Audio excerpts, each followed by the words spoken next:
What's up, guys? Sean Don back with analysis, technical analysis. Here we have Kade, McCall, high schooler, junior. Let's take a look. Tossing the weight.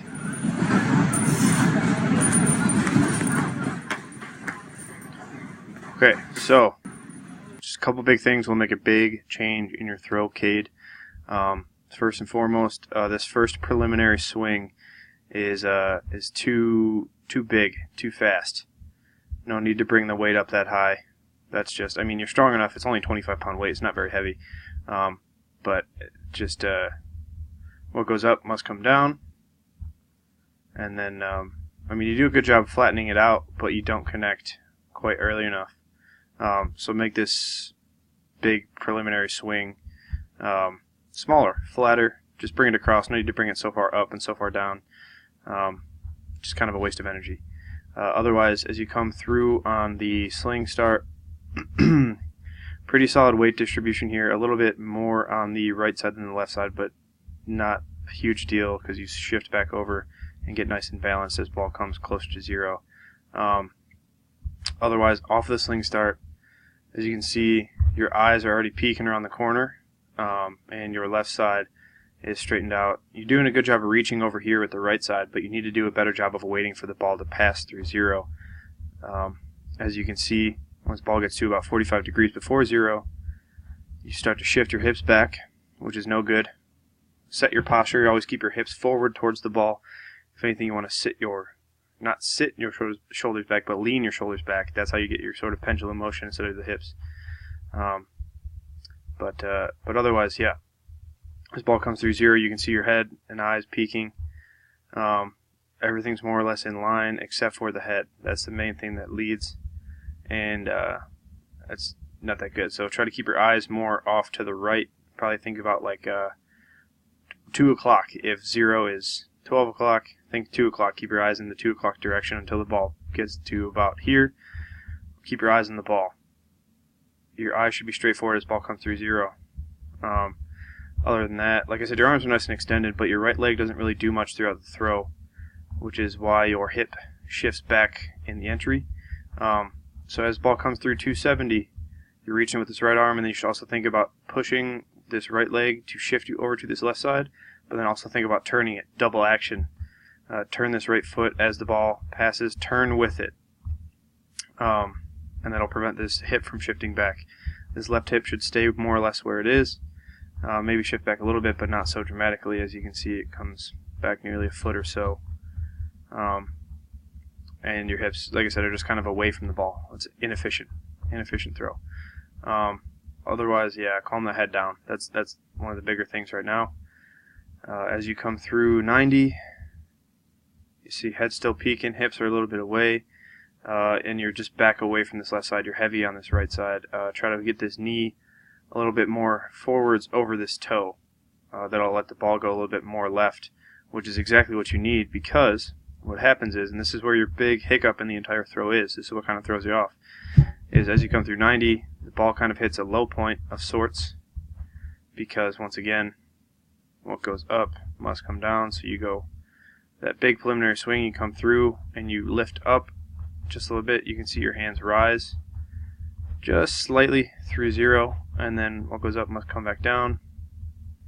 You see hands drop just a little bit as ball goes left, and your low point is sort of over here at 90 degrees, which is a little funky. And because of that, this is also a byproduct of that left side pulling, that head leading. As you come around through 180, like this single support movement isn't bad, but then you can see this left side is just so overactive, and because it is, it creates a high point over here. So you have your low point at 90 and your high point at 270, which is kind of off by like a solid 90 degrees. If anything, your high point should be at or before 180 and low point at or before zero. But yeah, so it's this left side, this head, the shoulder, just creates too much tension, and then you lift just a little bit. And this is a byproduct of trying to get that right leg in, sneaking that right leg in. I think people have a tendency to lift their hands up. I do it myself. I've been trying to get rid of that for years, and I'm slowly getting there, but yeah, just nip it in the bud while you can, while you're still young. But like I said, this left side pulling and lifting in this single support creates a high point at 270, and then it's going to create that low point once again at 90, which is no good, to put it lightly. Otherwise, as you come down with this right leg in the first catch, try to put your toe down first. So as you can see, your foot should be able to get down like right about there.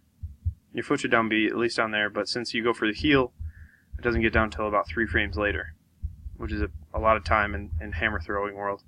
So try to come down with the ball of the foot, pick it up and put it down aggressively, step towards the sector, step in the direction of the sector, step towards the ball. As you can see, you come around, once again, a byproduct of the left side pulling. You have that rotational energy through this left side, and that will transfer throughout the rest of the throw. Too much rotational energy, not enough linear directional energy. So you come down heel first, land super late. This is also what kind of causes that low point to stay over by 90, because when you catch late and you go to work the ball, the only way you can accelerate and keep tension is to pull the left side more. So then the low point shifts back to 90 again. You're pulling back. This left side comes back even more. So you can see once again, once that heel comes down, you want to keep this left side where it is. Hips are a little bit back. You want to keep this left side nice and straight, lined up, shoulder, hip, knee, ankle, everything in line. And then you want to keep it there and drive the right side and drive the ball around that left side. But you have the tendency, because you, like I said in the start, the left side leads, and from there it's just going to get worse and worse. So this left side is going to shift back. You can see it shifts back a solid foot or so, if not 2 feet. So the left side pulls more. Right side's working, trying to catch up, and you get a little bit there, but you can see more left side leading because heads at 0, balls over at 270. Once again, kind of over-rotating, catching late. Heel comes down. So you get your heel down nice and early on this turn, but I think once again it's a byproduct of this left side pulling. You need to let the ball get ahead of you more. Use your right arm to push the ball ahead of you. Use your right leg to cast the ball out long to this left side. Like I said, left side needs to stay where it is, but instead it shifts back yet again. You keep your left leg nice and bent, which is good, but that left side, left shoulder, left hip pulling back is no good, and you can see the low point is still over towards 90 degrees. Now, I always say that once the low point shifts past 0, which is right from the start for you, the throw sort of becomes empty, in quotation marks, and you lose tension, you lose connection, and the only way to keep any sort of tension or connection is to pull the left side, which I like I said, is kind of what you're already doing. Otherwise, as you come through, you finally catch early, but that's also because your right foot picks up kind of early. Not always a good thing. But yeah, you get that right foot down finally, you catch, deepest catch just before 270, posture is decent through at least 0, like your left side is kind of in line. This, once again, this is, like I said, your left side needs to stay shoulder, hip, knee, ankle in one line, and then work the ball around it. That's a very efficient throw. The more this left side shifts back in each turn, the less efficient the throw is. As you come through, though, you can see that left shoulder pulls back. Right leg works pretty well, but left side pulls back mostly because it looks like you're extending through this left leg too much, too early, and you come through on the finish. But yeah, so overall, Kade, let's just watch the throw one more time. You can see the low point set up over here right from the start, and it just kind of gets more and more over there. The high point gets a little bit steeper and steeper and closer to 270 as the throw goes on. So yeah, like I said, smaller preliminary swing, flatter entry. I wouldn't even say flatter. I would say, honestly, try to have a steeper entry, meaning let the ball drop more. Sort of create that low point. I don't say that very often, and I don't recommend most people do that, but relax the arms more and let the ball drop a little bit so your low point is at 0 and then your high point is closer to 180. And then also, like I said, keep your eye on the ball. Look at least to 2 o'clock, like I said, if not 3 o'clock.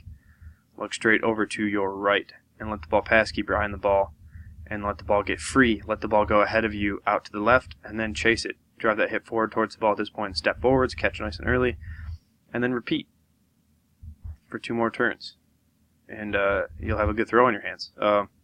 Overall, yeah, I think there's a lot of things that you could improve, and you'd see immediate changes in distance. Improvements in distance. So, yeah. All right, Kate, if you have any questions, let me know. If you guys out there want a technical analysis of your own, go to www.seandonnelly.biz/services for an in-depth technical analysis. All right, thanks for watching.